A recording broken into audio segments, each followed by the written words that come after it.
Hello everyone, I'm Luke Flywalker, and this is SL Aviation Magazine, Issue 5. Today we're starting off at Abbott's Airport, where we'll check in with Blacktip Razor and Sam Portocarrero.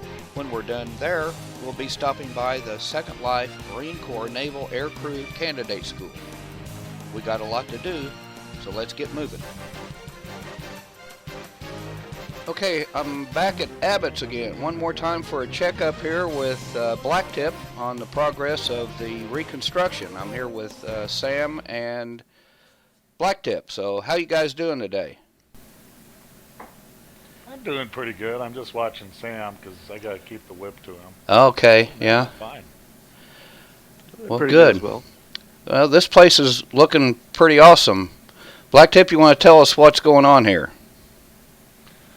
Well, yeah, I will. Like I've said several times that after I bought it, before I bought it, I was a little bit unhappy, and I'm not blaming the past owner, but like so many people, I really kind of wanted to see Abbott's become a full-fledged airfield again. And the former owner really wasn't in the aviation community and everything, and she's a nice lady, and she worked hard, and she kept it up as an airport, so I got to give her credit for that. But then I came around and one day and I looked out there and I had a hangar full of Zingo machines, and I decided that it was time to buy it and try and make it back into an airport. And then I got Sam to build it for me. Okay.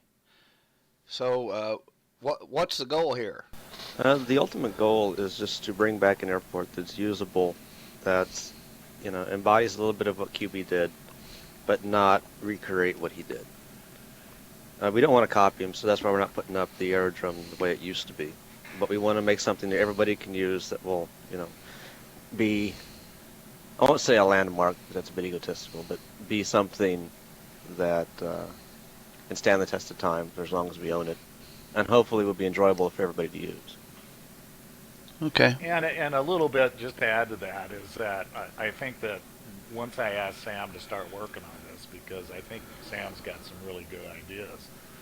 And he'd been out here long before I was ever out here. I mean, Sam's been on SL for so long that he remembers the very early days of SL. And he's tried to incorporate some of the ideas of QBs, and really what we're trying to do is just keep the spirit of Abbott's and QB kind of alive.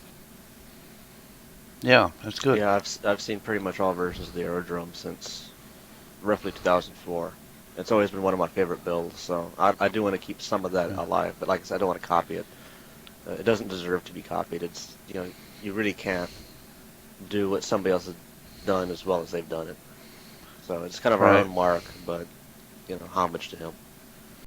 It always had that retro future feel to me. I'd agree with that completely. And the thing to me that still strikes me is that as we sit out here and work, well, let me put it this way: as Sam sits out here and works, and I watch him, let's put it that way. There's always people stopping because QB still has a place right over here on the corner, and he's got all his builds are up there. There's always people out there every day picking it up. Hmm. And I've gone through and gone on the marketplace, and I bought a bunch of his stuff. And of course, QB was building back in the days, and so did Sam in those early days when it was just prims. There weren't flexies, sculpties, certainly not mesh and everything. And these are the guys that built out SL from the very beginning, day one prim at a time. And still, QB's still got stuff that's just a gas as far as I'm concerned to use. It's really fun, and I think that's why it means so much to people. Yeah, I think you're right. And along that line, Deidre Folds, the lady that does the grid flights, once when you get this place done, she wants to have a all QB Terra product grid flight. So, and Oh, have cool, this sure. probably as a starting. I don't know. She hadn't outlaid the whole plan, but probably have it starting point and ending point here, perhaps. And but everybody will use the one of his products. Whichever one they choose. I think so. I think that'd be really cool, really awesome event. Okay, so why did you pick Sam to do the build? Well, no, actually, I met Sam through some friends of mine.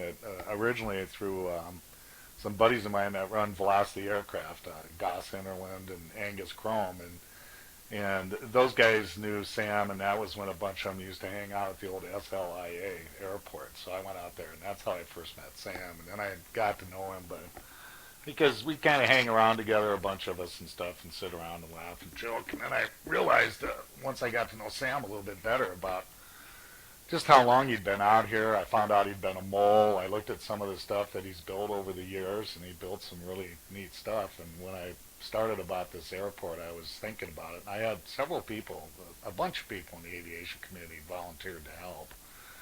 But, you just can't have that many, cooks making the soup type thing. So I had to kind of settle down on somebody. And Sam immediately came to mind because I just figured that he would, he's built a lot of airports and he's done a lot of other builds out here. And I thought he'd be perfect for the job.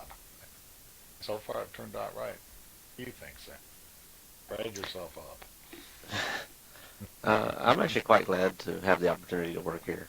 I mean, the aerodrome was always one of my favorite places throughout Second Life, and have the opportunity for Black to buy it and have the opportunity to work on it is just, I think, quite incredible. And I hope I'm doing a good job. I'm getting fairly good feedback from most people. I mean, only a couple negatives, so I assume that's pretty good. Well, I can't imagine anybody saying anything negative about what you're doing here, because I mean it's really very impressive to me what you're doing. And what's the schedule here? When do you think you'll have it done? At the moment, that's a really good question. At the moment, phase one, which is getting everything built in native prim. Hopefully I can get that done in the next week or so, next week or two, I'll put it that way. And after that, since I'm new to mesh, I'm going to try to redo everything in mesh, but I want an airport here before I do that. So more or less I'm going to replace everything in native prim with mesh, which will lower prim counts and up the quality a bit.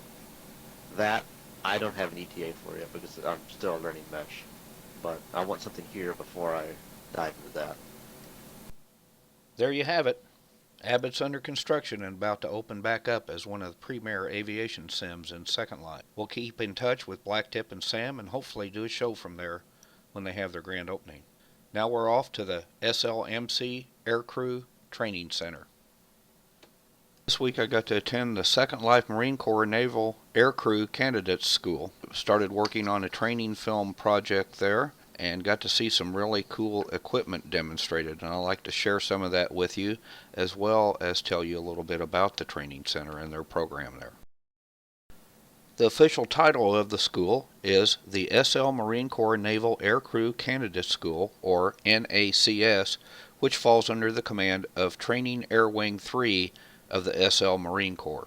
The NACS provides training to officer and enlisted aircrew candidates. The program is physically demanding and involves instructions on topics such as aircrew duties and assignments, survival, and water rescue operations. With these skills, officers and enlisted aviation personnel from the SL Marine Corps and SL Coast Guard will eventually be assigned to fleet squadrons as naval aircrewmen.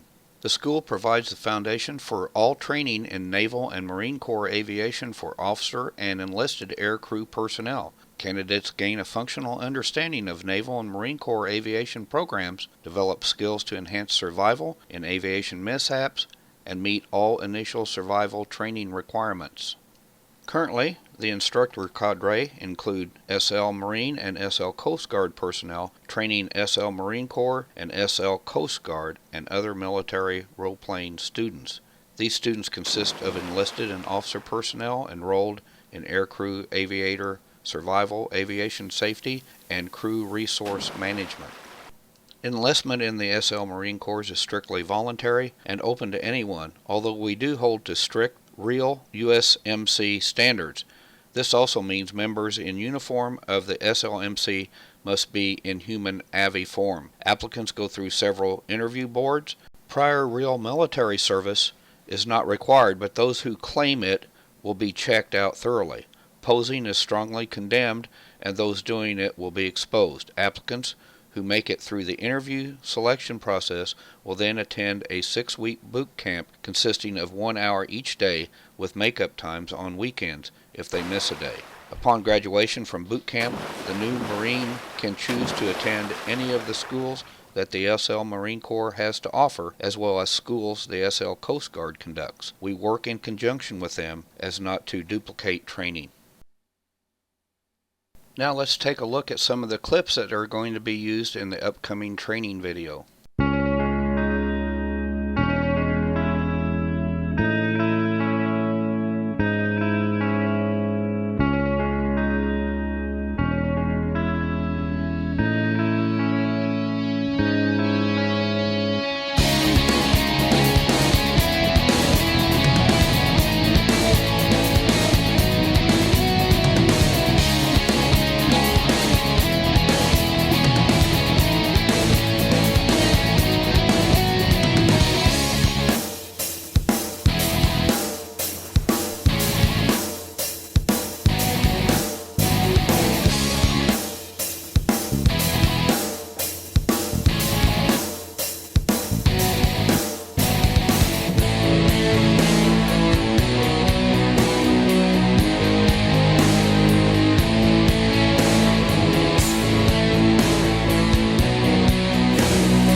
Well, that's it for issue 5. Hope you enjoyed it. I picked up this way cool QB Terra Rocketeer set and thought I'd give it a test to close out the show. I wonder what this button does.